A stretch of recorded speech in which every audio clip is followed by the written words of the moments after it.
What is up, everybody? Welcome to another episode of Limited Resources. This episode number 667. My name is Marshall, one of your Limited Resources, and joining me on the line all the way from Denver, Colorado, it's Luis Scott-Vargas. Luis, welcome back, buddy. How's it going? Oh, it's, always improving. I kind of managed to shake most of this cold that's been plaguing me for weeks here. That's good. I'm glad to hear. You sound good. Yeah, for sure. Sound great. And then looking forward to the LR versus Little Showdown that's this coming Monday. Yeah, only like really old school LR listeners will get that, the reference you just dropped on me. Yeah, we're going to be battling it out with our friends from the Lord's Limited podcast. You said it's on Monday at 6 Pacific. Is that right? Mm-hmm. And we're going to be doing what we always do, which is a team draft. That's where it's me, you, and BK versus the Lords plus Corticals. And we sit opposite seats per team, so every other. And then we draft the same pool of cards and play them against each other. It has some neat team draft elements, of course, just the natural competition. And I know I've been drafting a heck of a lot of Dominaria. I know you have too. So I'm ready. I'm ready to jump in there. Nobody take my lance from me and just give me all the colors. Oh. Yeah, it's going to be interesting seeing what goes on with the domain nonsense. Well, I need a prediction, actually. What do you think I'm going to draft? Last time you stuck the landing. Let's save it for the sign-off. Oh, I like where that's going. All right. So that's what we've got today is we're going to do our Dominaria United format overview. That's right. We're going to go over the format and tell us what we found, what's working for us, what's not. And we're going to go over a bunch of individual cards. We're going to do multiple crack-a-packs so that you can kind of get an idea of how Luis and I have been processing the format. What we tend to do at the beginning of these is we don't take in that much information from the outside. Luis and I both tend to avoid 17 lands data for the most part. And while we'll talk to each other a bit about it, we kind of save it for the show so that we can kind of have our fresh opinions. We are going to go over 17 lands data as well, though, to see how it kind of lines up with what we've discovered about the format. Before we get into that, though, let's talk about our sponsors. First up is Channel Fireball. Make sure you check them out for all things Magic related over at CFB. They've got CFB Pro.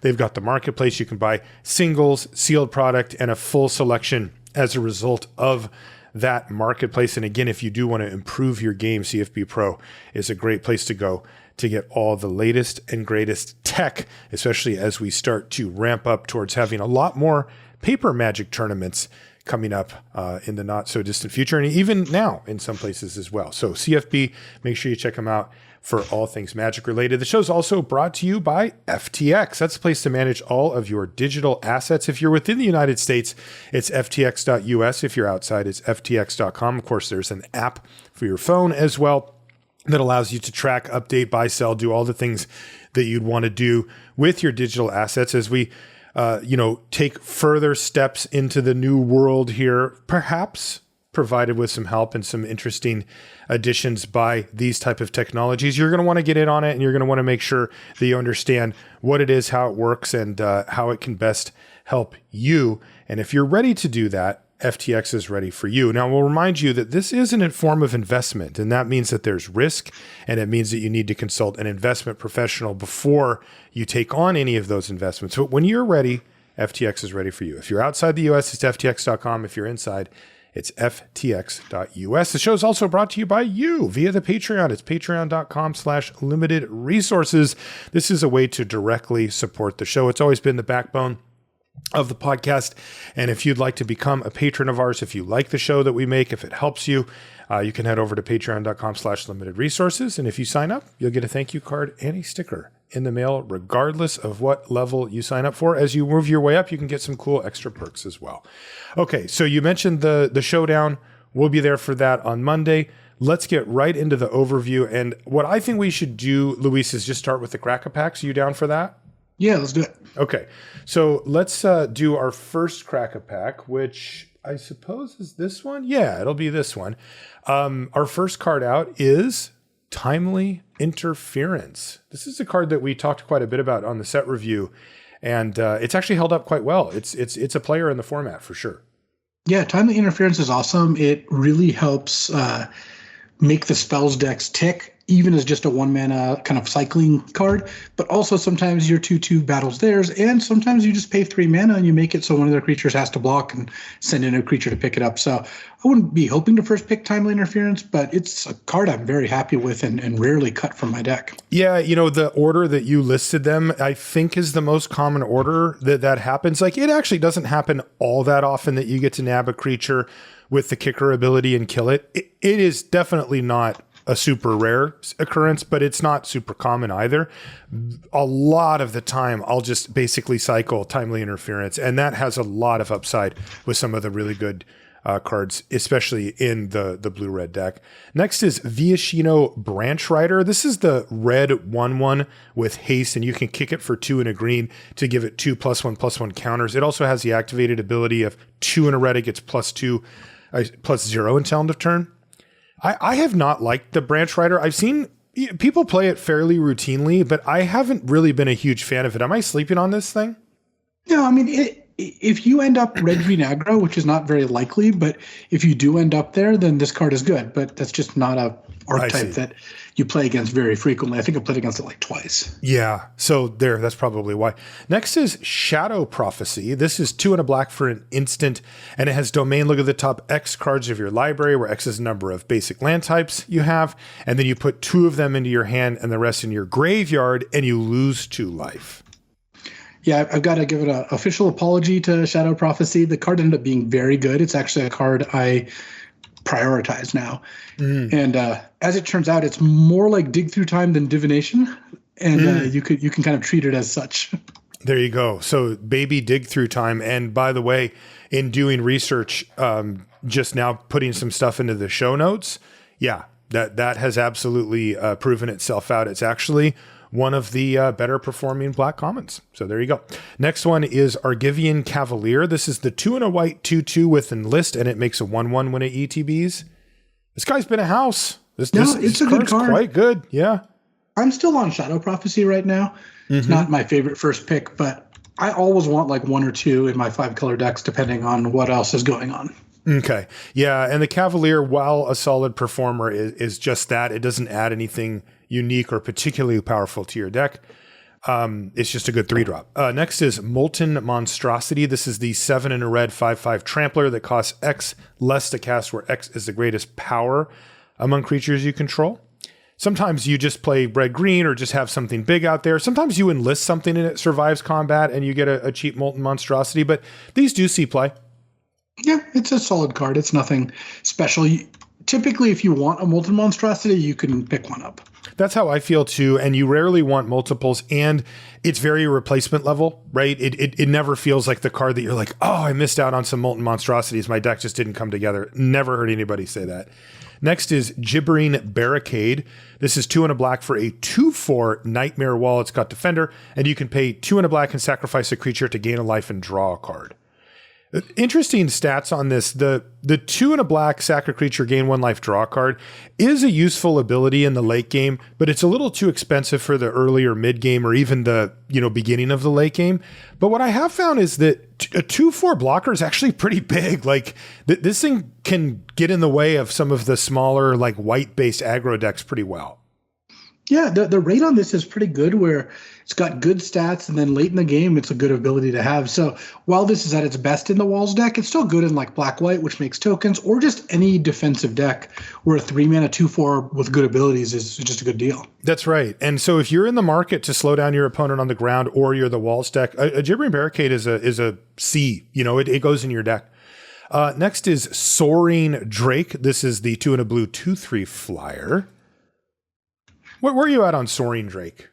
It's fine, it's but playable, it's not right. It's not amazing. Like I'm basically, this is almost the epitome of a C, where I'm not unhappy if the card's in my deck, but I'm not actually happy if it's my deck either. I'm not like, oh yeah, I got a Soaring Drake. We're doing it. Would you describe it as a pawn of limited? I would describe it as a pawn of limited, sure. Same. It is a bog standard C, but that does, in a format that's pretty juiced up like this one, that actually does see play. Next is Clockwork Drawbridge. This is the white 0/3 defender, and you can pay 2 and a white and tap it to tap a creature.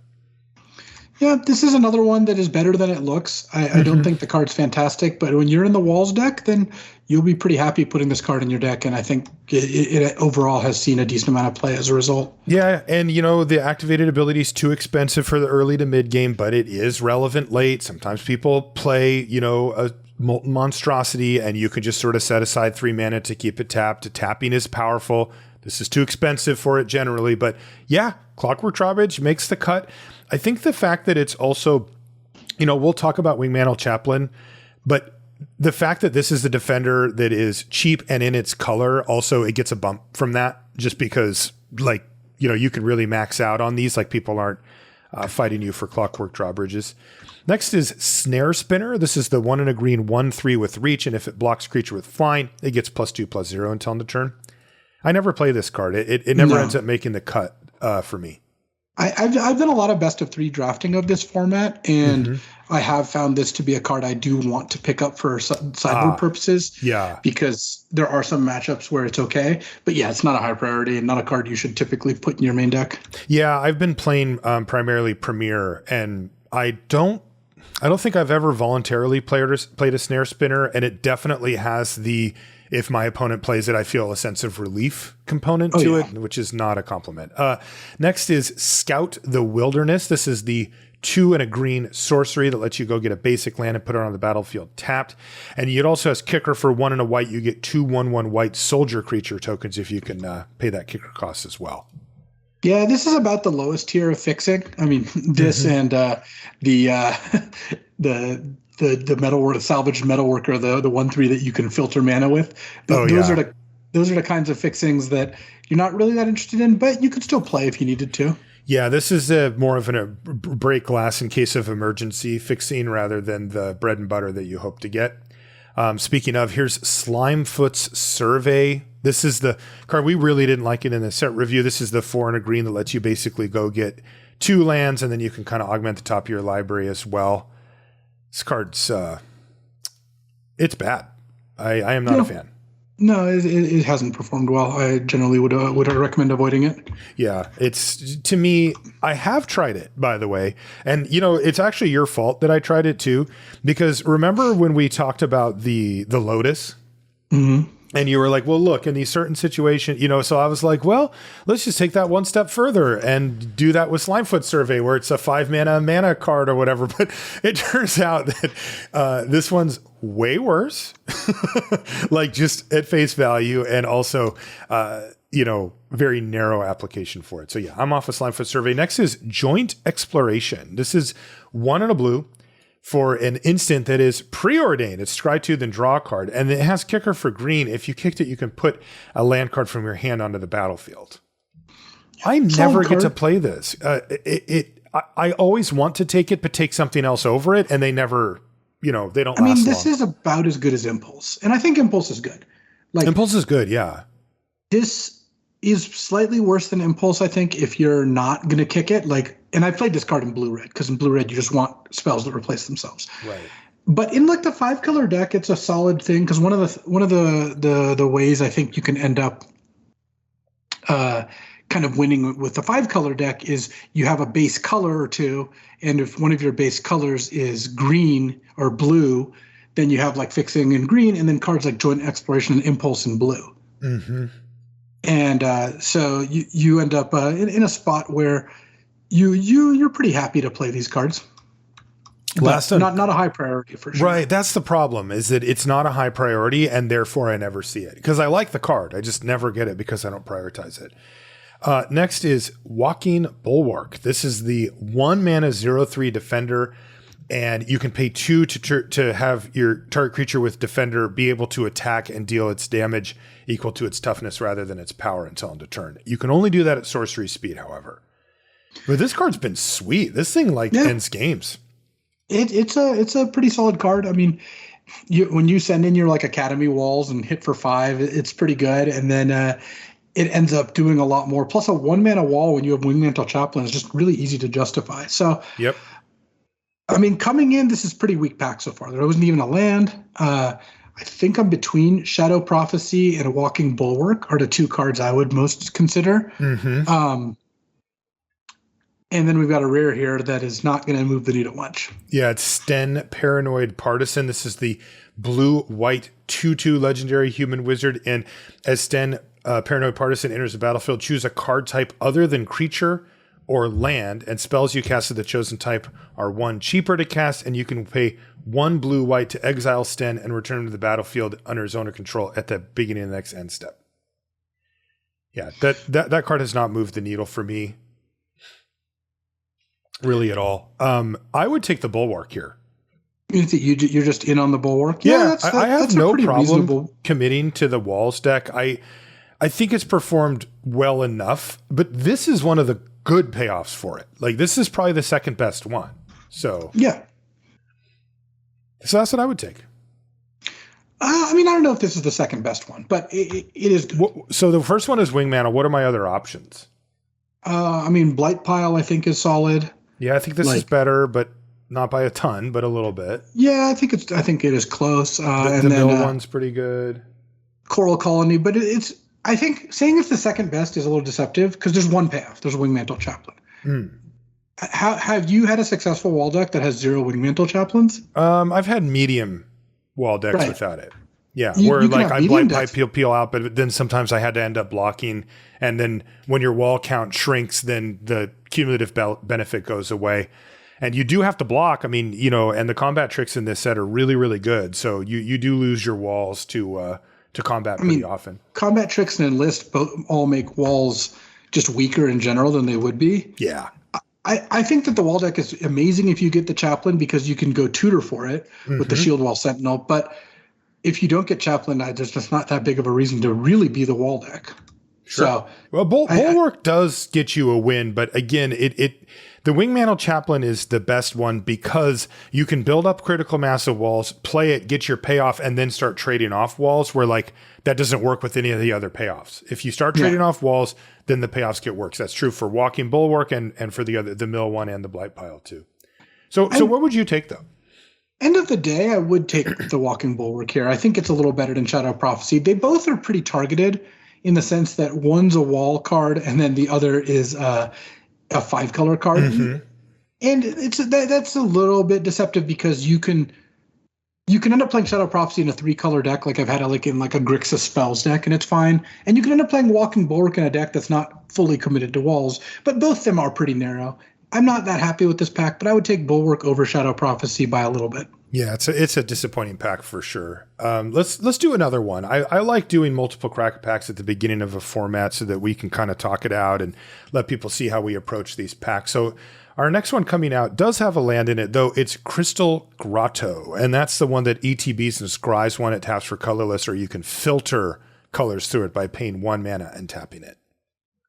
Yeah, I like the Grotto. I tend to play one. I tend to not usually pick up the second very often. Yeah. And it's totally fine. I think it's been totally fine. The Scry one actually helps out quite a bit too. It's like, it is a nice little bump at really any point in the game to get a Scry one that's non-mana intensive, right? Just, it's turn 2 and you play your Grotto, not really where you want to be, but if you're digging for lands, you can try to find one. And then if it's late game and you rip it, hey, it's a land drop. It's like, well, I'm going to play the land anyway, but now at least I can potentially clear away a bad spell or a land off the top of the library. Next is Flowstone Kavu. This is the 2 and a red 2/3 with Manache. It's got Menace, and you can pay a red to give it +1 plus -1 until end of turn. That's pretty good, actually. Yeah, it's pretty replaceable, but it is good. I mean, when your aggro opponent plays one on turn 3, you kind of do feel the burn. Like, you can't really block it. It's going to hit for a decent amount of damage, so... Right. Again, it's a C, right? But, I mean, you see these draft in and draft out. People play them.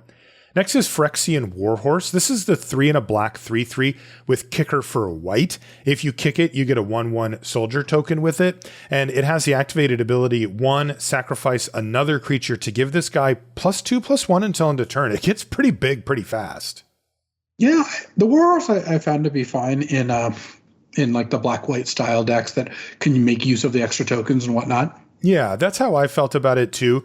And it is a legitimate threat. Like, when they turn it sideways, it's really annoying to deal with because they gave you that +1 toughness, right? Like, that just makes it scale enough to be really, really annoying. What I haven't found and I was wondering, is if there was going to be a more sacrifice specific sub theme on one of the archetypes, and there isn't. At least there isn't enough to make like, oh, you need the sack outlet of Phyrexian Warhorse. It's just what you see is what you get. If you want 2 bodies for 1 and a decent attacker, then you're in business, but that's it. Next card I like a lot. It's Tribute to Urborg. This is the 1 and a black instant. It gives a creature -2/-2 until end of turn. And you can kick it for an additional 1 and a blue. And if you do, it gets an additional -1/-1 end of turn for each instant and sorcery card in your graveyard. And that tends to scale very well with the game as well. As you get into the late game, this thing can get, -6/-6, no problem. Yeah, I mean, Tribute to Urborg is an early removal spell that turns into a late game to straight up terminate, or just kills anything you need it to. And it scales perfectly. I mean, this is a really elegant design, right? It's 2 mana early when you can pay 2 mana and it kills something that they paid 2 or 3 mana for. And then in the late game, it kills something bigger and it costs more. It's just this really nice scales with the game type card. It would certainly be my pick thus far out of this pack. Next is another Viashino Branch Rider. Still not a big fan. All right, this is the Luis Scott-Vargas invitational card for this format. It's Gaia's Might, green for an instant domain. Target creature gets +1/+1 until end of turn for each basic land type among land types you control. Routinely +4/+4, +5/+5 in this format. I was not super stoked on it because I thought, well, how much better is that really than Giant Growth? But you kind of argued it back and said, no, that this is just raw power. And I said, well, let's wait and see. Well, after having lost to it a bunch of times, it turns out you were right. Yeah, the card is good. I mean, +4/+4, +5/+5 for 1 mana is just such a good rate. And it also tends to be the sort of thing where even though the card is good, it's not the easiest to use. Mm-hmm. Not that many decks will typically want it. And there will even be domain decks that are not into it, right? So you have to be a domain deck that actually has enough creatures in order to really make use of it. So my current limit is 5. I picked up 5 Gaia's Mights in one deck, but you can get a couple of these pretty easily. And once you do, it gets pretty fierce. It really does. Lesson to be learned there too. Even on things that are not particularly sought after as far as power level goes, like pumping your creature temporarily or something, right? Like what this does. If you get that rate far enough out of whack, it changes it. We've had this discussion before and got this question before about things like how much life would we need to gain if it was like white gain X life to make it so that we were happy with the card, right? Because we've had versions of that are like 3 or 4 life, and we're like, yeah, no, that's just not worth a card. At what point, does it hit that? And to me, this is kind of in that camp where it's like, if it said gain 15 life for white mana, you're like, okay, well, yeah, I'm not really interested in like pure life gain cards generally, but that's just absurd. Like I can leverage that on some level. And this is Gaia's Might has one foot firmly in that, okay, this is plenty, enough to warp it, ahead of the other combat tricks. A way to look at it is green for an instant to give a creature a +4/+4 would routinely be one of the better commons. Mm-hmm. In this set, this card can do that and sometimes more without tons of difficulty. Right. So there you go. Question though, would you take Tribute to Urborg over Gaia's Might? You would, right? I would take Tribute to Urborg to start with here, and then hope that's not where I ended up in the pack. The interesting thing for me about Gaia's Might is that, and you touched on this, is that you either really want it or you really don't. Yeah. And you could be in green and really not want it. I've seen Gaia's Might go last. Like, just nobody wanted it. Yet sometimes it's absolutely instrumental in winning games.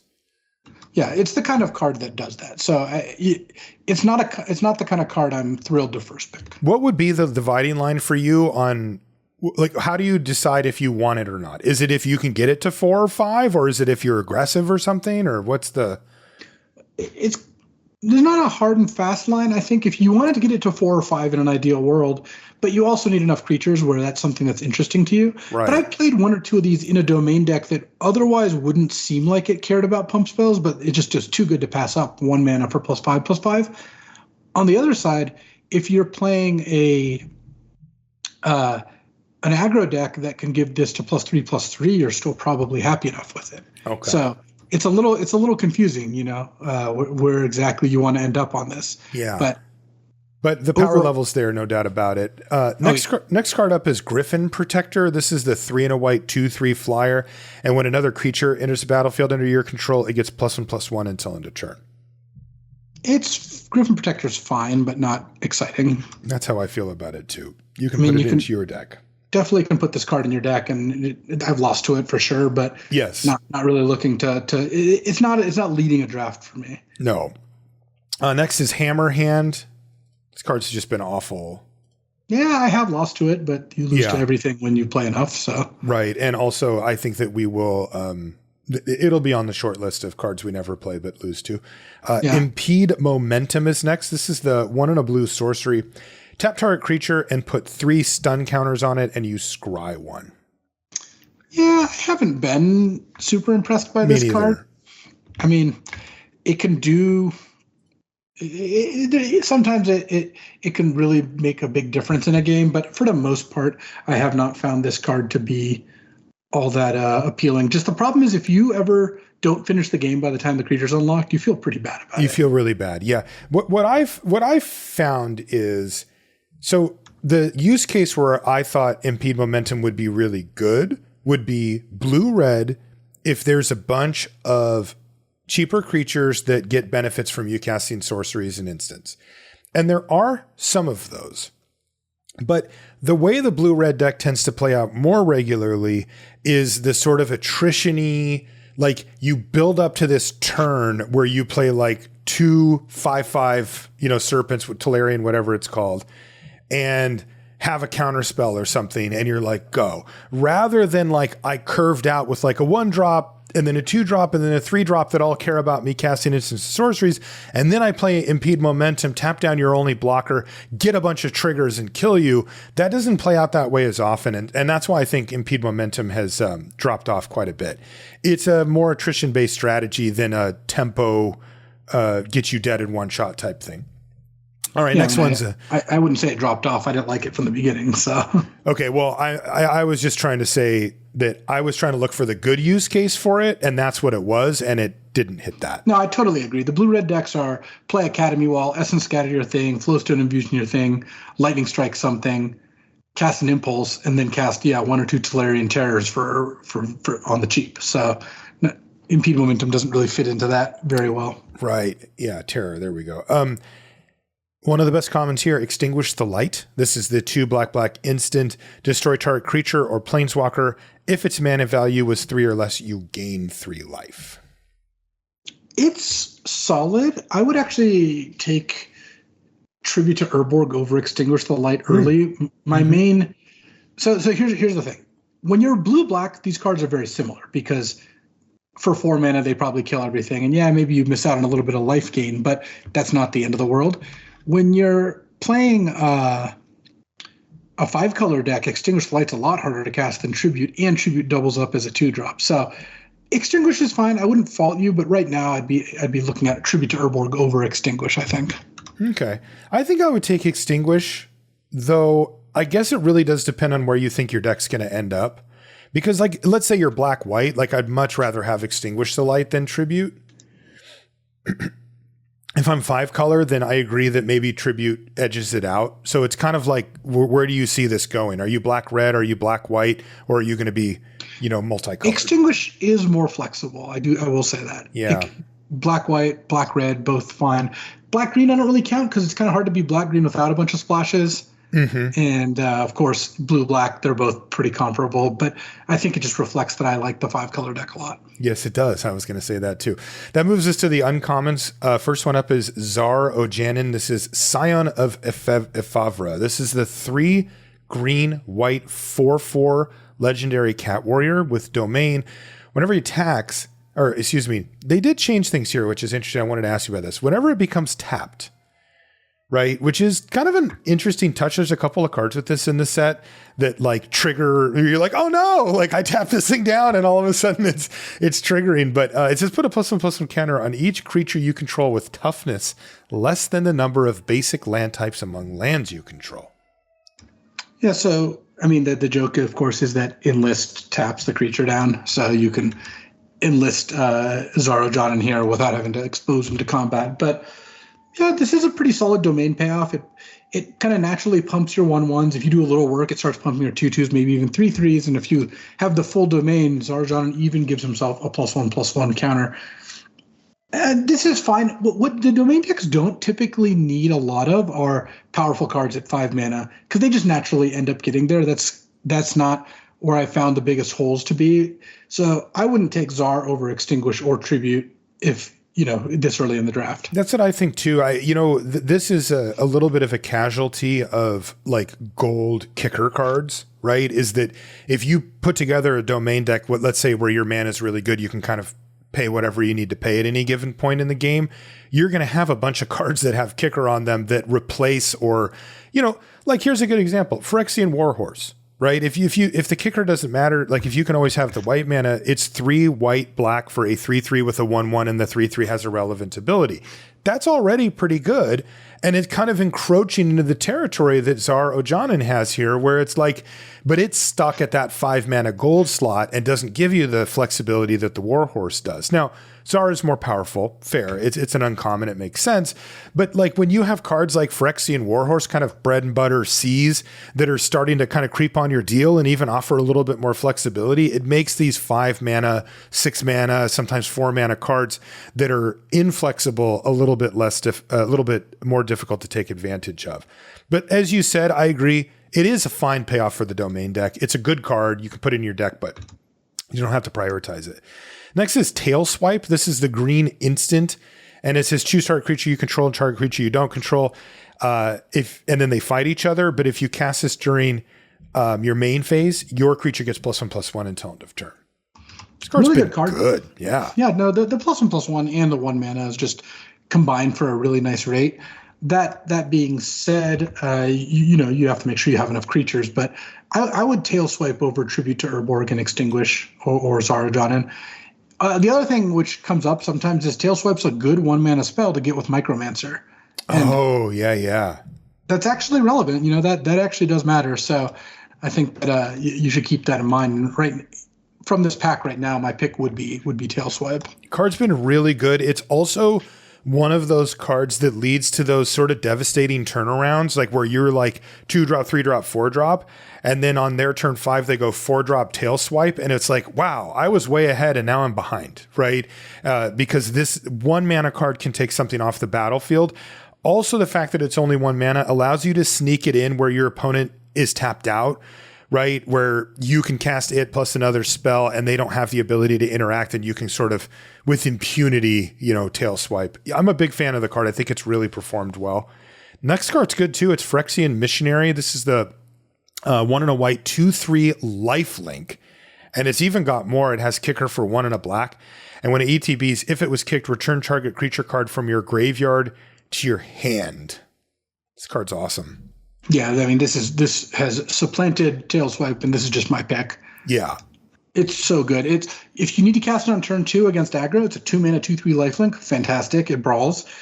And then if you cast it later, it gets your best creature back from your graveyard. I mean, there's just really nothing to complain about here. That's right. And, the 3 toughness on a 2-drop is really critical as well. Like it dodges Tribute to Urborg without help, and it dodges Flowstone Infusion too. And that's just really good on your 2 mana spell. Like you said, especially against aggro, they just go, oh God, really? Like I have to spend, some real removal spell to kill this down the line. And then in the meantime, it's a speed bump. And then, these are the types of cards that can lead to those avalanches of value, right? Like you play this thing with kicker, you get something back, you play it, your opponent kills this, you buy it back with the stupid, what's the card that we like? The black one? Urborg Repossession, and your opponent's just like, really? Right? Because now you're just lining up to just buy back your whole entire graveyard somehow. So there you go. Our rare is Stronghold Arena. This is the 1 and a black enchantment with kicker for either green or white or nothing. And when it enters the battlefield, you gain 3 life for each time it was kicked. And whenever 1 or more creatures you control deal combat damage to a player, you may reveal the top card of your library and put it into your hand. If you do, you lose life equal to its mana value. That's not going to be good enough to knock off the Phyrexian Missionary here. No, not at all. So that's a pretty easy Phyrexian Missionary from my perspective. Yeah, same. Yeah, awesome card. This is a good pack, though. Wow. right? Yeah, We had a Extinguish the lot. I Light, mean, Czar, someone's going to Tailswift. get a fourth pick removal spell, maybe even fifth. Yeah. So there you go. Okay, so let's get into the format here. Overall, let's start with one of the big picture questions. How fast or slow has the format been for you? So I actually really like the speed of the format because it's a nice mix where there definitely are fast decks, right? You do have to concern yourself against red white or black white, and blue red can sometimes pressure you.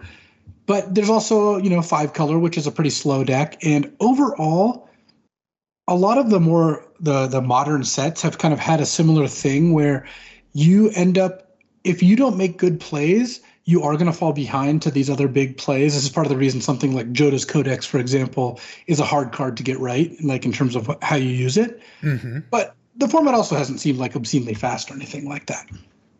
Yeah, that's kind of how I felt. They really hit a balance with allowing aggressive decks to exist via combat tricks and to a lesser extent enlist.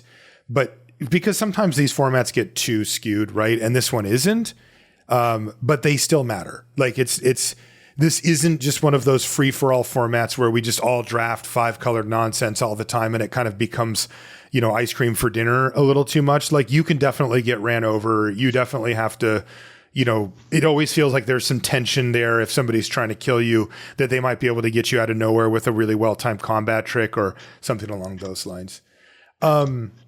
What have the archetypes been that have stood out to you? I mean, I think the headliner for you and I is the Domain deck, right? I have absolutely loved drafting this deck. Yeah, certainly Domain is the deck that I've had the most success with / drafted the most. Mm-hmm. There's also blue-red spells is good. The black-white and red-white aggro, I think, are both good.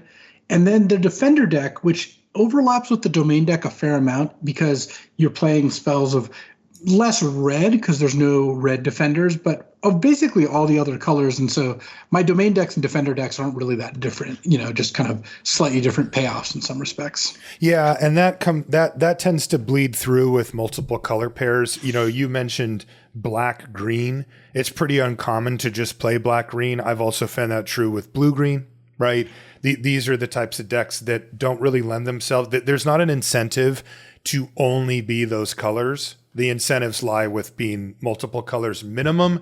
And I mean, I don't know, like, is there a line for you? Like, do you ever play blue, green or black, green with a splash? Or is it like, if you're going to do it, you may as well take advantage of all the Domain stuff and just go for the full 4 or 5 color? No, you can play them with a splash. It's just not that often. Like one thing I have been is like Sultai, blue, green, black, where you end up not playing red or white for like Domain purposes, but you're playing just all the good cards in those 3 colors. And sometimes a red or white land might sneak in there if you have a card that cares about that. But I don't draw a huge distinction between those decks. I mean, the difference between a Sultai deck and a Domain deck is often like 3 cards that are off color and a couple lands. Yeah, I have also, by the way, done Sultai. It's my favorite 3-color. It's my favorite grouping of colors of any sort in Magic. When I had a commander deck, it was Sultai. Like, I just absolutely love that combination of value and control and the creatures that you get out of green and that kind of stuff. And I have done that as well. But yeah, it can creep over into Domain easy. What about blue-red spells? Blue-red spells is great. Yeah. You described it well. It's more of a control-ish deck than a tempo deck. Yes, sometimes you play electrostatic infantry into Balmor, the 1/3 captain. But most of the time it's like reactive spells plus cantrips into cheap Tellurian Terrors or a big Haughty Djinn or something along those lines. Right. Like, I mean, I would say that when I have a Balmor, that's the 2-drop, right? Yeah. Yeah. I would say as many times as I run it out on turn 1 or turn 2 and try to just like chip some damage in and maybe get a little extra bonus, I'll actually just hold it until I have like a decent board and then play it and try to play 2 cantrips in the same turn and be like, kill you, right? Because you can really get sort of a one-off punch off of a card like that. And that, again, lends you to a more controlling, patient game where you kind of keep things on an even keel, build up your resources, and then go, here you go. Here's 2 5/5s and a bunch of problematic things that you have to all deal with at once. But it's been really well supported. That's the way I would describe this archetype, all the tools are there and they are at common so that you can add on extra bonuses beyond it, right? And you would like something at uncommon or rare to really kind of push you over the top on an archetype like this. But the truth is that this is a well-rounded, well-supported archetype that you don't always get, right? There's sometimes where like an archetype is there, but you have to really kind of get lucky and open up stuff at the right time or have the right stuff early, and then you can fill it out later with the types of cards that round out an archetype, like a build around or something like that. But that's not the case for blue-red spells. The tools are just there, and that's really good. What about white-red aggro?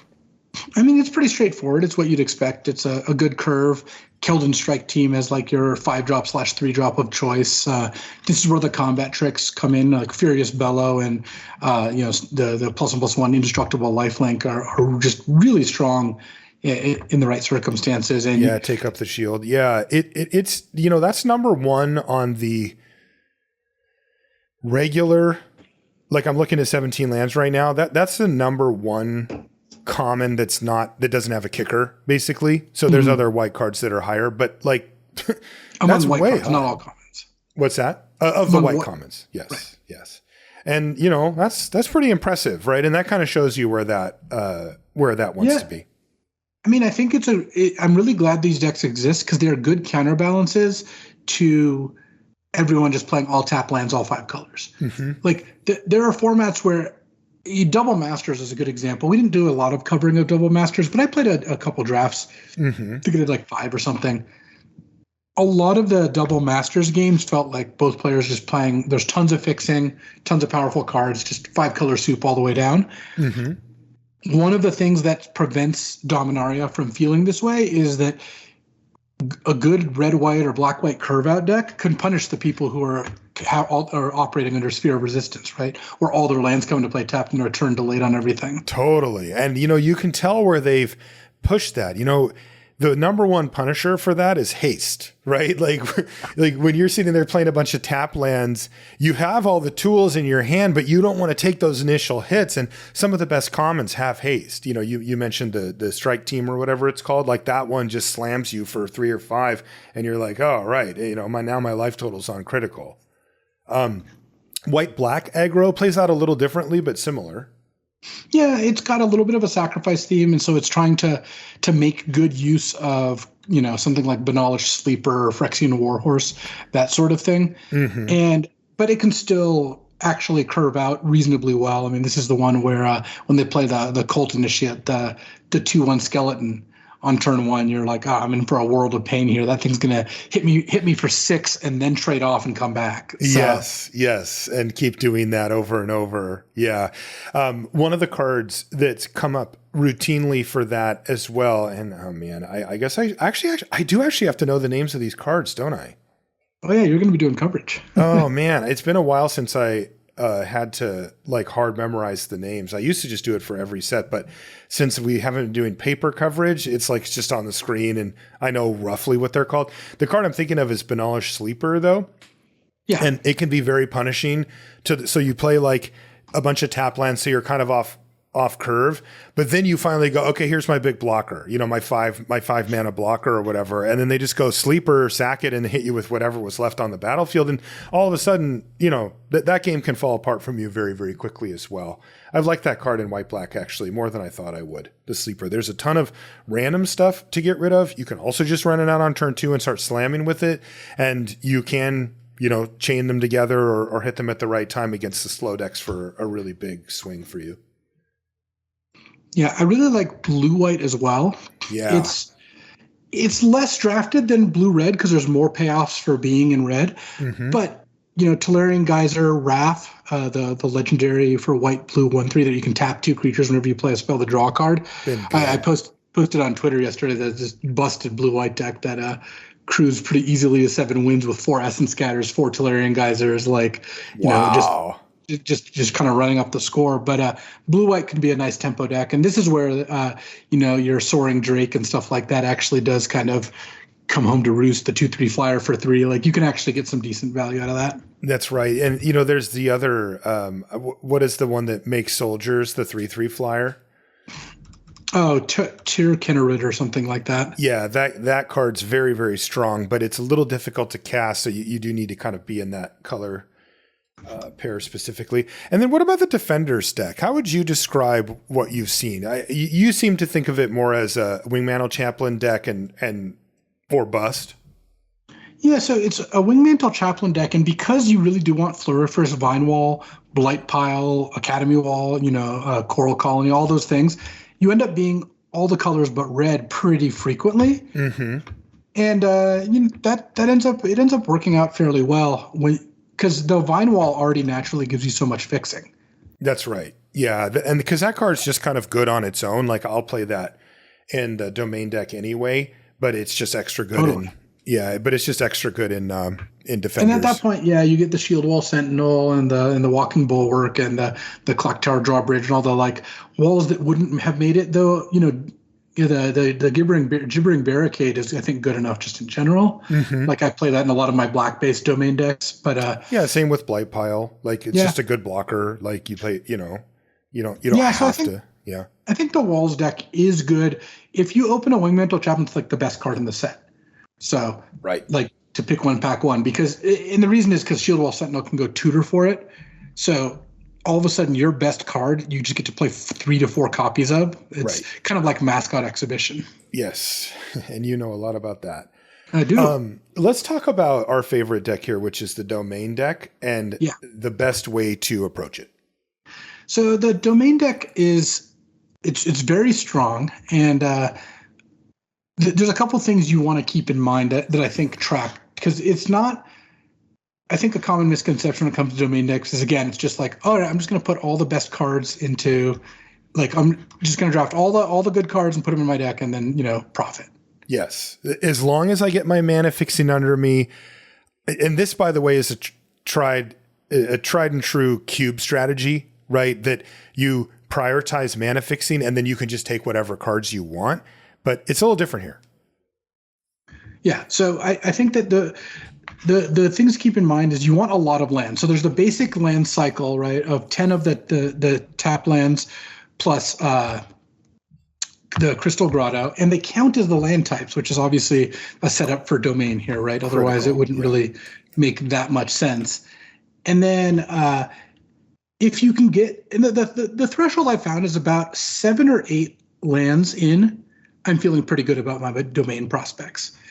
And it's not only can I cast my cards on time, though that's part of it, but it's also, can I have 4 or 5 land types in play by like turn 5? Yeah. And when you have a ton of duels, then you can. When you don't have that many, when you have like 4 lands, you start running into mana problems. You start running into like domain problems. You start ending up in a spot where you can't really have your deck function the way you're trying to have it function.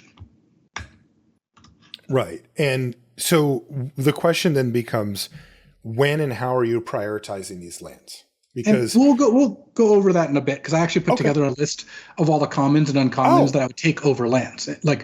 And with the understanding, of course, that it's dynamic, based on circumstance, but we'll talk through that. So the first thing is, yes, you want a lot of lands. The second is you kind of want to avoid double color cards. So you have a card like Citizen's Arrest, right? It's a good card. This is the white card that exiles a creature. You don't really want Citizen's Arrest in your domain deck all that much, because it's a lot harder to cast a white card than it is to cast a white-black or white-red, or even sometimes a 3-color card with 3 different things, as long as they're different, because your mana base is going to be more focused on getting one of each than doubling up on any specific one. Mm-hmm. Okay. So you are making selective selections, we'll call it, where you're trying to avoid the double colors. Yeah, and you're trying to get as many different single color cards as possible. Mm-hmm. Another thing that really makes the domain decks tick is cheap removal. You want cards like Lightning Strike, Artillery Blast, Runic Shot, Flowstone Infusion, Tribute to Urborg, because again, all your lands come into play tap. There's nothing nicer than going red-blue tap land into black-green tap land and Flowstone Infusion your 2-drop. Right. Like it's just like, wow, I feel like I really did it. So yes. You really want to do your best to kind of be efficient, and the cheap removal. Basically, I found that the domain decks want kind of 2 things. They want cheap removal and good, 5 and 6 mana cards. They don't want the stuff in the middle of it all that much. Okay. And when you end up picking up enough of that cheap removal, then you're in a spot where you can really leverage those expensive cards. And then card advantage is also a big part of it. So you want Shadow Prophecy, Urborg Repossession, Joda's Codex. These are the kinds of ways to really get an advantage. Because look at it this way. If we're both playing decks that are like kind of jumping, like I'm jumping through hoops to get, and I'm using picks on lands, I'm playing tap lands, I'm playing cards of 5 color, I'm accepting a little bit of inconsistency and all that. I would hope that at the end of it, my spells are much better than yours. Right. Or that I have more of them, or because that you of card can just advantage. throw just raw advantage, which that brings me to Phyrexian Espionage. That's a card I've actually liked a lot. Like I've been playing it a lot, but you have it on a little bit of a lower tier here. Yeah, I think the Espionage is good, but I don't think it's great. And I think that basically I have it below Codex, Repossession, Shadow Prophecy, and then if I don't get enough of those, then Espionage and Vine Shaper Prodigy are ways to get card advantage. But interesting. I have it a little higher, but I guess maybe great would be a little bit of a stretch. But look, I play plenty of Espionages. It's still a fine card, but when I have like 2 Shadow Prophecies and 1 or 2 Repossessions, I'm not really looking at Espionage anymore. Gotcha. And what about Codex? Because that card has really performed well. You just need to take a turn off to get it on the battlefield, which is a very steep cost in some matchups. But I mean, I've played in the Domain Mirror and my opponent resolved a Codex and I'm like, well, I'll see you in 6 turns, but this is over. Like I have no pressure and you're just trying 2 cards a turn. I'm not gonna be able to beat it. Yeah, so Joda's Codex is one of those cards that's a little difficult to use because, as you say, like taking off turn 5 is a really bad idea if you're not well set up. But in the Domain Mirror, like when they have a turn 5 Codex, you're just like, well, this is going to be really hard to like. How am I going to win here? Yeah, for me, the more cheap removal I have, the more I'm interested in the Codex. Right, if I can just keep them off my back for that early stages and get my stupid tap lands down, because if you get to get a Codex down, tap it immediately for a card, or get a Codex down, untap it, pay 1 mana, tap it for a card, like you are off to the races. Like your deck has the ability to bury people in card advantage, to overpower people with more powerful cards, even to have some incidental life gain so that you kind of get out of that red zone. Like you will find a way. But yeah, taking that turn off is pricey for sure. Yeah, and I think that, like in one of my most recent draft videos, I actually ended up taking Lightning Strike over Joda's Codex like 3rd or 4th pick. I ended up actually picking up 2 copies of Joda's Codex, 3 even eventually, but I only played 2. But that's what lines up with what I try to do. I try to take the cheap removal so I can afford the Codex. And Codex is one of the better ways to win a long game. Yeah. But if you don't get Joda's Codex, you'll get something else. Right. What you can't do is skimp on the Lightning Strike part of the deck, because at that point you're setting yourself up to not survive to leverage your late game stuff. That's right. And you remember, your late game stuff is sometimes your early game stuff too, because of kicker. Yeah, or something like Sunbathing Rootwalla. You played on turn 2 and block their 2/1 and you're happy with it. Or you wait till much later in the game and you end up making it into a 7/7 on the reg, and it's just a great card there. Which happens a lot, by the way. Yeah, I mean it's a great card. So after card advantage, you also have Wingmantle Chaplain as a way to go into the wall deck. I've as late as pack 3 taken Chaplain and kind of gone that way, because you end up with a couple copies of Floriferous Vine Wall anyway. Academy Wall's fine in the 5 color deck. Once you have 3 or 4 other walls, maybe you took a speculative Shield Wall Sentinel, then Chaplain is fantastic. And I like to put myself in a position to be able to do that if I have it. Okay. How does the game end? The game usually ends when you outcard them because you've cast 2 Shadow Prophecies and you play a Bortuk Bone Rattle and get back your Miria's Outrider and nug them for 5 more and all that stuff. So it's not about like resolving some big dragon that then ends the game. It's more about card advantage.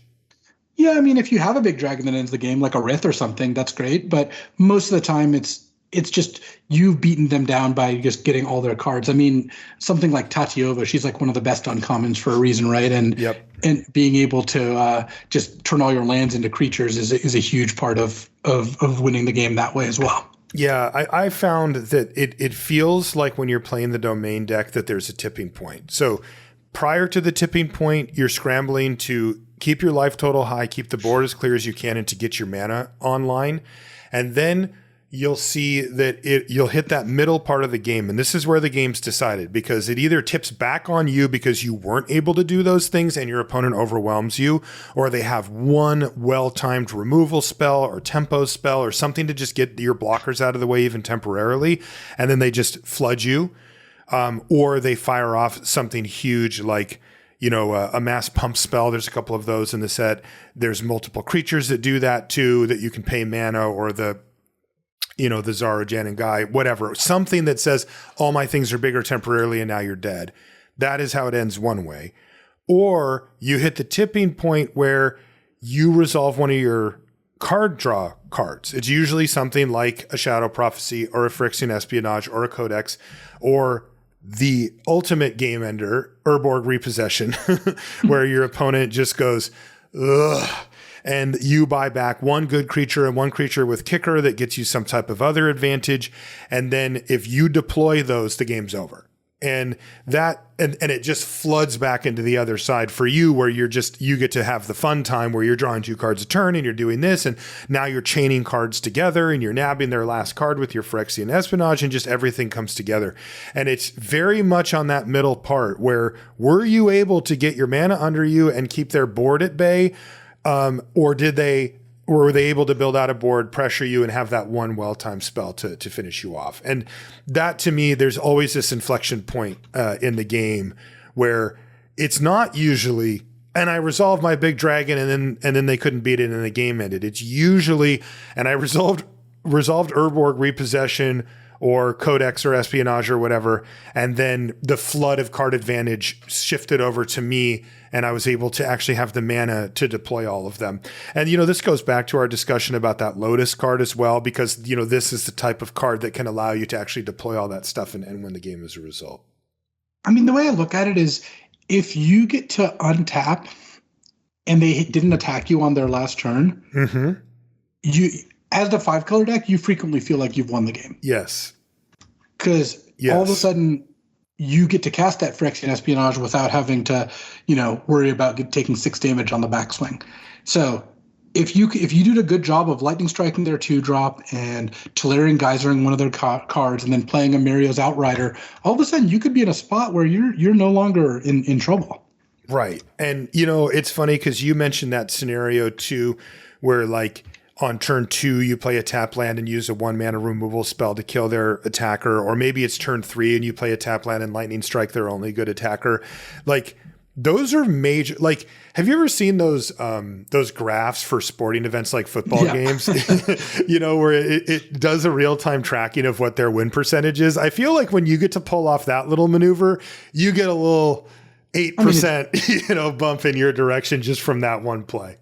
It's like you both have poker hands, and then a king comes on the flop, and you had a pair of kings, and all of a sudden your win percentage like skyrockets. Exactly, and there's a few times when that can happen that it feels like you're unbeatable. Yeah, and that is kind of what it does feel like. So definitely good to kind of keep that in mind when we talk about cheap removal. But basically, if you get to the point where your opponent's not attacking you, if you have a good, well-constructed 5-color deck, you're probably going to just run them over with great cards. Okay. You mentioned cards, like this delineation between, do I take the land or do I take the spell? Yes. So let's take a look. I put together a list of commons that I would take over lands in general. So again, and then a list of uncommons as well. Again, this is contextual. So the later in the draft and the fewer lands you have, the more you're going to have to take lands even over some of these cards. And conversely, if you've done a good job eating your vegetables, if you have 7 lands going into pack 3, then you can relax your standards and take one of good spells over lands because you're pretty well set up. You only need like 1 or 2 more. So it's really good to kind of know what the what the situation is. But in general, when this is early, this is pack 1, maybe even pack 2, and you don't have a ton of lands. The commons that I think are better than the lands are, in white, you've got Destroy Evil, which is a card which has been fantastic, by the way. Yeah, this is one of those formats where that effect, for whatever reason, just fits in perfect. Yeah, it's just an absurdly good card. Blue, you have Tolarian Geyser. That's Cortical's pick for the best common, and it's very good. This is a 2 and a blue bounce, draw a card, and you can pay a white to gain 3. It's definitely exactly what the this card I deck have wants. more of than any other in this set. Yeah, I mean, like I said, it's very, very good. And then red, you've got Lightning Strike. Just, again, we keep talking about efficient removal, and that's kind of where we're at. And then red also has Mario's Outrider, and this one's a little tricky. This one's like kind of on the borderline for me, where I would take this over a land if I feel like I'm doing okay. Early, you might have to take a land over it, but this is one of the better reasons to be in the 5-color deck. Okay. I mean, 5 mana 4/4 deal 5 to your opponent is very, very good. So you're going to be pretty happy with that, as it turns out. Okay. And then in green, you've got Floriferous Vinewall, which doesn't seem like the most impressive card in the world, but I found it to be pretty good. It's just a good way to fix your mana and end up in a spot where you're able to cast your spells. Yep. And as a result, I'm pretty happy taking the Vinewall, because here's the thing: when you're playing the domain deck, you're gonna be base colors, and you're not just 5 colors all split. And the most common base color is green, followed by blue, followed by white and black kind of tied, and red's rarely a base color. And what I mean by base color isn't that you have 10 red cards. What I mean is you make sure you have enough green cards or green sources to cast your Weatherseed Treaty, to cast your Floriferous Vinewalls. You want to be able to kind of cast your spells and use your fixing. Likewise, if your early removal is 2 copies of Artillery Blast and a Runic Shot, and you have a Prayer of Binding, then I'm going to focus on white a little more. And then if you end up in a spot where you've got, Impulse, Essence Scatter, and that sort of thing, Tolarian Geyser, then blue's my kind of emphasized color. And as a result, when you look at the, something like Floriferous Vinewall, it's pretty easy to take this early because you're going to be base green almost every time when you're 5 color. Right. Yeah, the Vinewall also has just a couple of other ancillary benefits with, like, if your opponent has a make you sacrifice a creature thing, you just feel kind of invincible. Little stuff just comes up enough often with that card. And then when it comes to uncommons, there's a longer list. So we're talking cards like Phyrexian Missionary, Prayer of Binding, Wingmantle Chaplain, Battlewing Mystic, Frost Fist Strider, Rona's Vortex. Cut Down is a really efficient removal spell. Fires of Victory, Herloon Battle Hymn, Sprouting Goblin's excellent, right? Because you get to go get it. You can get duels with this. It fixes your mana, and then later it can start eating those lands. Nishova Brawler is fantastic. Terra Sunder, Territorial Morrow, the Weatherseed Treaty, Bortuk Bone Rattle, Nail, Abzoa Aeronaut, and Tatiova, one of the best uncommons. So these are the kinds of cards that I'm really interested in taking, and I will generally take over a land. But if you're going to pack 3 and you have 3 lands, you should probably take lands over a lot of these, or make sure you have enough Scout the Wilderness and Vine Walls and stuff like that, because you will end up in a spot where you're not able to cast your spells, and that's like the disaster scenario. And you were saying that ideally you want 8 or more lands is kind of where you're aiming? Yeah, I would like to. I mean, I've never gotten to a point where I feel like I have too many. Okay. Like yeah. I mean, part of that is because when I have enough, then I stop taking them. But I have never gotten to the point where I feel like, oh man, I can't do. I've got to cut one of these lands. I've just never cut one. But I think around 8 to 10 is the sweet spot. Okay. Let's look at the top commons by color. It's a little tricky because of how they're listed on 17 lands, where the cards with a kicker are listed as gold. But this will give us an idea of some of the ones that have been really performing well. And if there's anything that stands out, we can talk about it. White, Banalish Sleeper. Okay, like I said, that card's pretty good. Take Up the Shield, though. That one's really been performing well. Heroic Charge, is the one that has a red kicker, but pumps the team. That ends a lot of games. Destroy Evil we talked about. Argivian Cavalier as well, just a good 3-drop. That's pretty standard. Blue though, yeah, Tolarian Geyser #1.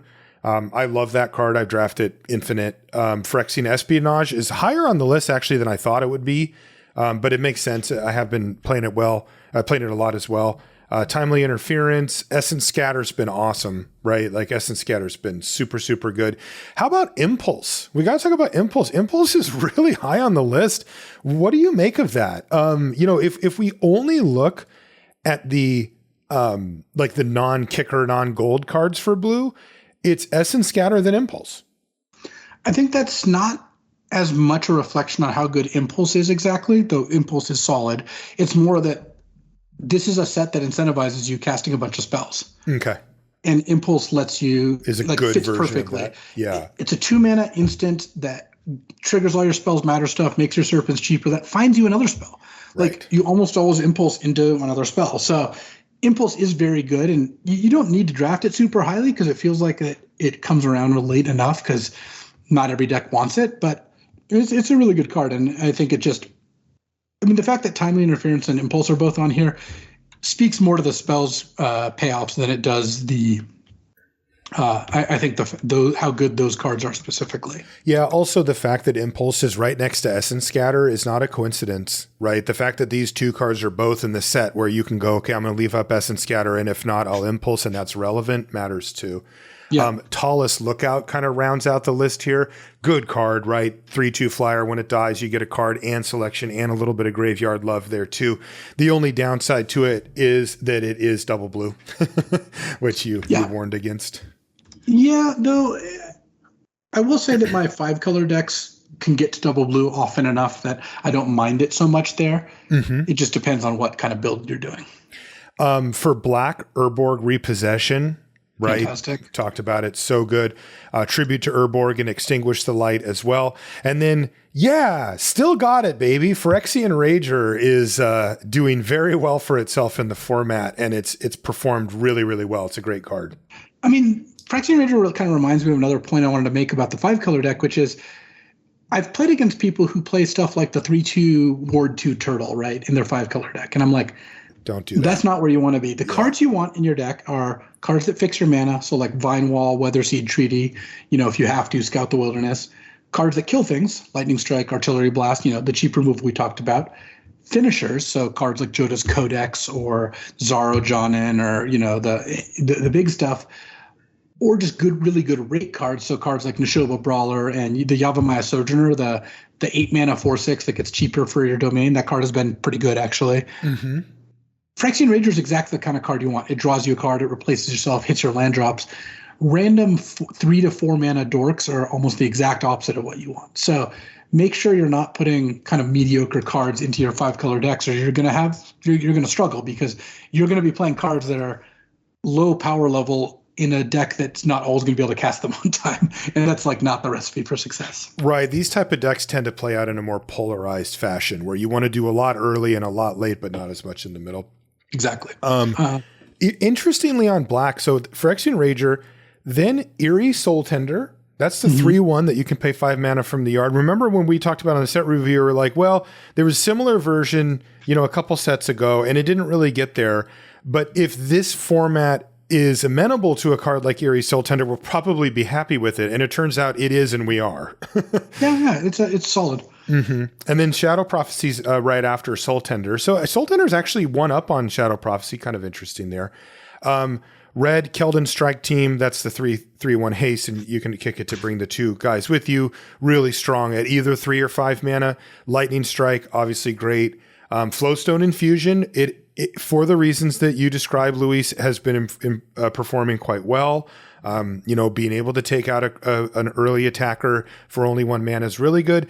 And then another solid finisher for the 5-color deck, and you can play it in red, white, and red-based aggro too, is Maria's Outrider. That's the 5 mana that domains their face for however much domain you have. And that Outrider, when you get it to 4 or 5, it starts to hit that rate level that we were talking about with Gaia's Might, right? Where you're just like, well, this is just Like, yeah, it's a 4, it's not exactly an amazing card. It's a 4/4 reach for 5, but man, if it domes them for 4 or 5, that's just a lot. You can buy them back and do it again. If you're playing 5 color, it's 5 damage, right? With a good blocker body. And if they kill it, you just end up buying it back with Urborg Repossession and 5ing them again. It adds up really fast. Yeah, I've finished some games with the Golden Argosy, the vehicle that blinks things. You're like, really? Outrider, crew, you take 5, it attacks, Outrider comes back, you take 5 more. Oh, that's really nice. rude. That is a very quick, that's a weird way to end a game. Oh, you would have loved this from the last draft I posted on CFB where my opponent wraths and I go play the Bone Rattle, the 6 mana 4/4 that brings creature back. Yeah. Bring Ether Channeler back into play, the 2/1 that then bounces the Bone Rattle back to my hand. Oh my god! Then I crewed the ship with the 2/1 and flickered it. Oh my god! Are you serious? It was amazing. It was exactly what you want to do. Yeah, the Vortex Bone Rattle's been awesome. By the way, that card is very firmly in that finisher camp that Luis was just talking about. For green, we've got Vine Shaper Prodigy. Card's been pretty good. I called it Organ Hoarder in the set review. Perhaps not, but it's still pretty good. Yeah, it's solid. And honestly, when you have a card advantage rich hand, playing this on turn 2 to block their 2/2 is also completely fine. Yeah. One of the interesting ones too has been Colossal Growth. I don't know who's winning with this, but people are. It actually has a pretty decent games in hand win rate. It's 57%, which is above average. It's the 1 and a green. Target creature gets +3/+3 until end of turn, but you can kick it for red. And if you do, that creature gets +4/+4 and gains trample and haste as well. I mean, the power level's clearly there. I'm not sure where it fits. It was kind of like what you talked about earlier when we talked about that one drop where it's like, well, if you somehow find yourself in red-green aggro, then Colossal Growth will be good. But like, I haven't played this card outside. I haven't played it at all, to be honest with you. I'm not really sure where its home is, even if I can see the power level in it. Red-green aggro. Yeah. Is that a deck? I guess. Oh man, I've gotten served by that deck before. You have like some Colossal Growth. You have my Iconoclast. Just take a good curve and you just get run over. Yeah. And then I also, like you, I've managed to lose to this card. I haven't managed to win with it very much. The Ivy, Gleeful Spell Thief, the blue-green rare. Oh, yeah. they played a Pixie Illusionist for a 1 mana 1/1 flyer, then her as a 2 mana 2/1 flyer, and then over the next couple turns cast a bunch of Gaia's Mites and Colossal Growth and just murdered me. It's brutal. Gaia's Might, of course, is on this list as well. Bite Down. We talked about uncommon green fighty bitey removal. This one's the common version, totally fine. How do you rate this for the domain deck? This is the 1 and a green, target creature you control bites, target creature you don't. I don't really. Like, okay. I typically am not casting putting too many bite downs in my decks. There's a couple reasons for that. One, you don't always have enough creatures. Mm-hmm. So ending up in a spot where you have enough creatures can be challenging for it. And 2, it's a lot worse in my deck than other people's decks. So I'm not willing to third pick a bite down. Right. And the people who are, well, they end up with the bite downs. Right. Last one is Magnagoth Sentry. That's the 4/4 reach for 4. Solid body doing its thing. Card. Yeah. This is one of those ones though that fits into that shadow in between the early game and the late game for the deck. You can still play it. I'm not saying it's unplayable, but this has some of the hallmarks of solid but unremarkable, no really good ceiling, and a little too slow. But the reach helps a lot, so you do still see it. I've been playing a lot more Yavimaya Sojourners than Magnagoth Sentries because the difference between 3 and 4 mana and having a 4/6 instead of a 4/4 is big. And again, you get those with 2 cards left in the pack because not everyone even wants them. Yeah, and the number 1 common in the set, Shield Wall Sentinel. Is I number believe there's 1. a little bit of shenaniganry with that because when you play a Shield Wall Sentinel and get another one, it double counts for stats. At least Do you think so? I think Sirkovitz was saying that on Twitter. Oh, you're right. I don't want to admit that I follow him on Twitter, but I think that is true. This is funny. Yeah, so let's see. Okay, sure. Yeah, that might be the case. That is funny, but whatever, we're running with it. It's number 1. It's the GOAT or something. it gets the best uncommon in the set. It's the reason the best uncommon in the set is the best uncommon in the set. So right, and it makes sense that they would bring each other's ratings up, right? Yeah. Like if you have one of each of these in your deck, then you effectively have two of the best uncommon. And whenever you play Shield Wall Sentinel, you're almost always getting the best uncommon in the set. So that makes Shield Wall Sentinels go up, right? And then if you draw the other one, the Shield Wall Sentinel doesn't factor into it, so it doesn't lose anything in the transaction. So it's kind of all upside for the Sentinel. Is there any single cards you want to talk about? Yeah, we covered a bunch of these, but one that I did want to pull out was Braid's Frightful Return. So this is the Tuna Black Saga. The first chapter is you can sack a creature to make your opponent discard a card. Second chapter is you get a creature back from your graveyard to your hand. And the third chapter is your opponent either sacks a non-token, non-land permanent, or they lose 2 life and you draw a card. And I've got to say this card has impressed me more than I thought it would. Really? Because ignore the first part for now. Casting this as a raised dead that then next turn you either cantrips or your opponent sacks something. Mm-hmm. That's pretty good. I think that ends up being actually strong enough. And I've had this card be good against me, and it's been good in my decks enough that I do like it. It's not a turn 3 card, but imagine turn 6 or 7, you're like, play this, get a creature back, skip to chapter 2, and then your opponent now has to sack a real thing or you draw a card. Like, that's a fine card. That's a 2-for-1. Yeah. I mean, Urborg Repossession kind of eats its lunch because I think it's generally a better version of that. But I want to say that Braid's Frightful Return is a totally playable card. And sometimes even the first part where you sack a creature to make them discard a card and ends up working as well. Okay. What about Shore Up? Have you ran into Shore Up and had it ruin your day a lot? Have you been playing it? I'm both. I mean, it's good in the blue-red deck, especially when you're like, play this Tolarian Terror, and they're like, all right, spend my whole turn, all my mana trying to extinguish it, and then you're like, Shore Up, and really demoralizing. Likewise, it's just a really good counter to removal spells, and been a card that I have found to be fine in any deck with a lot of creatures. I would play the card. Over under on number of Shore Ups in Lord Tupperware's deck on Monday. He's going to have 2 probably. And he'll always have it when I have some clunky 5-mana removal spell. But he won't when BK has it. So it's, right. You win some, you lose some. Yeah, I'll just have to take one for the team on that one. All right. Let's call it there, Luis. One last note, big picture. Hey, this format's been sweet, right? Like, I'm really excited to get to draft this one for a while because we've had some kind of shaky ones of late, but I've really Domain has been awesome. I like it because there is enough of a deck variety that it's fun, even if I do personally draft Domain, more than every other deck put together. I think more than half my drafts I've been in Domain, but I still feel like there's other decks I can draft, and I play against enough different decks that it is pretty fun. Plus the Domain decks, they're not all the same. Sometimes you're like, this is a green-white deck that has a bunch of, artillery blasts, and I'm trying to get value off of those and Runic Shot and survive till I cast my good card. Or this is a blue-black deck that has Shadow Prophecy, Impulse, Essence Scatter, and then also is trying to Domain for random value. And what your late game engine is matters too. And yeah, I don't know, all that stuff does kind of combines into a format that I really enjoyed playing. Yeah, it's been sweet so far, so we'll see how it evolves and holds up as we work our way through the set going forward. That's going to do it for the format overview here for Dominaria United. We will, of course, be talking about it in the coming weeks, giving you more in-depth looks at some of the archetypes that we've liked, similar to what we did for the Domain deck here, and making sure that you're up to speed on all the changes and everything to card values and archetypes as the format evolves.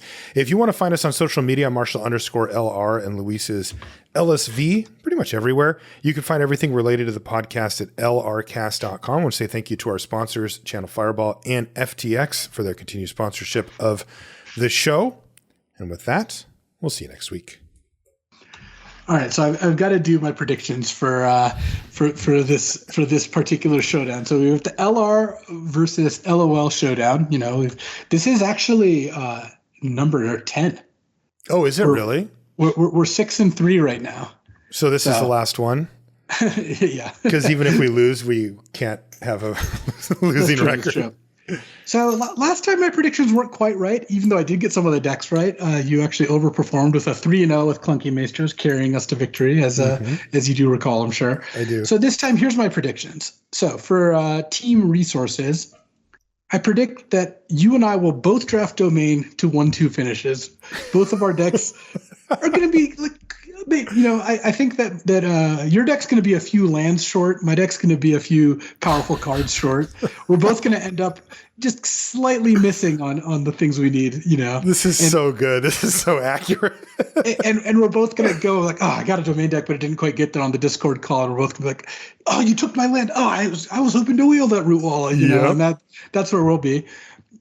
Meanwhile, BK is going to be blue-green tempo, which, as far as I know, isn't particularly a supported archetype, but he's gonna put it together. He got some colossal growths. He got some Tolarian geysers. He's like, you know what? Maybe this will work. And I think we'll really push him in that direction is he's gonna have open to Tatiova. And he's like, oh, I guess I'm drafting blue green. Yes. Meanwhile, Alex Corticals is going to be drafting a blue-white deck, but really bitter about the fact that he only got one Tolarian Geyser because BK was taking them and passing to Alex. So he's going to have a blue-white tempo deck. And I forgot to mention, BK is going to somehow pull out a 3-0. So we win. Okay, yeah. Alex is going to go 2-1, but he's convinced if he had a second Tolarian Geyser, he would have gone 3-0. He's going to beat both of our Domain decks. Meanwhile, Lord Tupperware is going to have a blue-red deck with 3 shore-ups, but unfortunately he only has 1 Tolarian Terror, and he's going to be digging madly for it. But the games where he doesn't draw that Tolarian Terror, it's really going to struggle. He's going to have multiple of the 3/2 Librarian that scries 2. Oh, yeah. Oh, yeah. He's going to be this blue-red deck that's just a few pieces short. Meanwhile, Ben, Mr. Metronome, he's going to inexplicably have 2 meteors in his deck, meteorites, and he's going to be 4 colors but no white, but not true Domain, and plays more like a green-black mid-range deck with multiple Bog Badgers. So amazing. He's unfortunately also going to go 1-2, so that bringing the final score to Resources 5, Lords 4, and another victory for us.